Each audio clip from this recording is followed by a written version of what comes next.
Ebusuafo afe bi a atwam wɔ Cape Coast kurom no na kyerɛ sɛ mmeranteɛ bi a aberanteɛ bi a ɔyɛ dancehall wotumi sɛ fantini a ɔde ne ho abɔwura sɛ ɔbɛyɛ dancehall mu because Ghanafoɔ so ani gye dancehall ho kakra na yɛfrɛ no Unruly ranking wotumi sɛ ɔbɔ nnwom kakra a ɔyɛ underground artist anaa upcoming artist anaa ɔrebɔ ne ho mmɔden na deɛ akyerɛ mu ne sɛ one night wɔ Cape Coast beach hɔnom na ɛyɛ me sɛ ɔne aberanteɛ bi anya ntawantawa kakra na ɔne n'adamfo no anya ntawantawa yi na it end up sɛ n'adamfo no de sekan wɔɔ no na aberanteɛ yi de sekan wɔɔ no yɛakɔ court aba for the past 2 years Unruly rank ebusuafoɔ ɛkyɛ sɛ mmara no ɛwɔ Ghana no ɛbɛyɛ adwuma either sɛ barima yi ɔbɛfesi law yɛbɛsentence no any other way they were wanting a justified justice to this issue na asɛm a ɛbaeɛ no wotumi sɛ law court and high court A and one ɛwɔ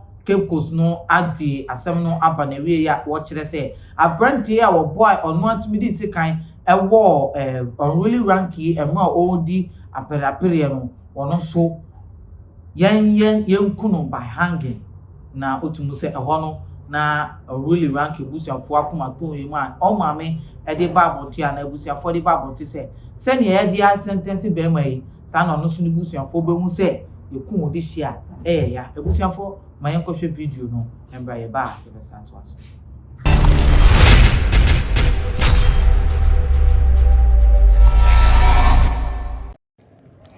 On Sunday, February 7, 2021, Emmanuel Akins, popularly known as Unruly Grank, who is a budding local dancehall artist, was stabbed to death over an altercation between him and one Bright Ellis, also known as Shadow, at the Orange Beach Resort.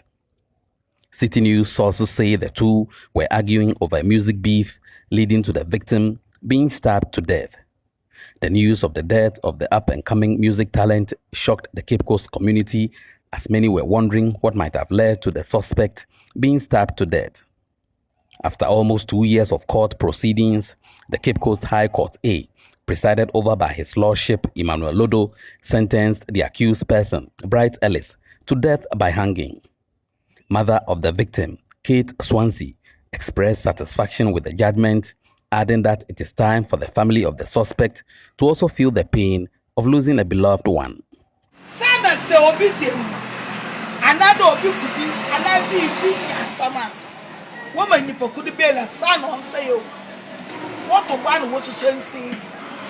Lawyer. It is a somebody yadama no one come and some for. It is a wapana in the shake it on that maybe son I wasn't all local. No watch it. Madana Sakonya Kasa when you're the children of me and Fabian. Jet or Tina Samono. Bear son of four. I will see her when you baby will see. One so what's that? Someone who was shot, someone who was there, a summoning year. But the double coffee in us were many. Oh, whatever I say, no silent can it be.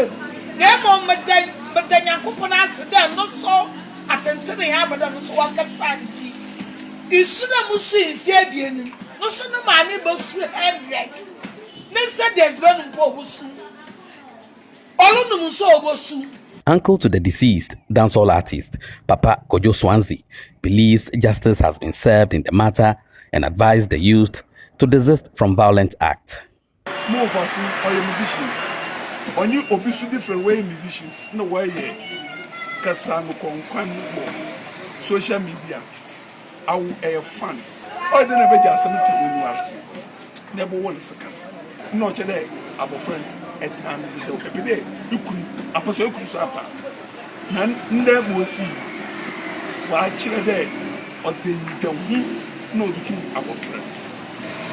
But we back I say actually second you was second it's a Brenda ye Juma dead say Eku on really got all young was on unions Eku also abanisi one person who could be charged.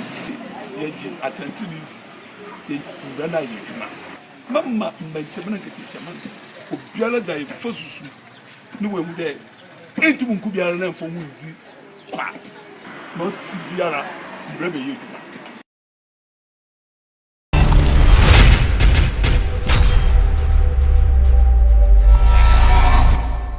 Ebusiafo na nsɛm a ɛwɔ no me a mede dwumadie ɛbrɛ mede ne limu ɛlike kwame amega obetumi afrɛ me Kent. Mr. share video and subscribe video no so yɛ den. Subscribe channel no so ɛma me aha ɛna mede obesi da sɛne ebesi share akram.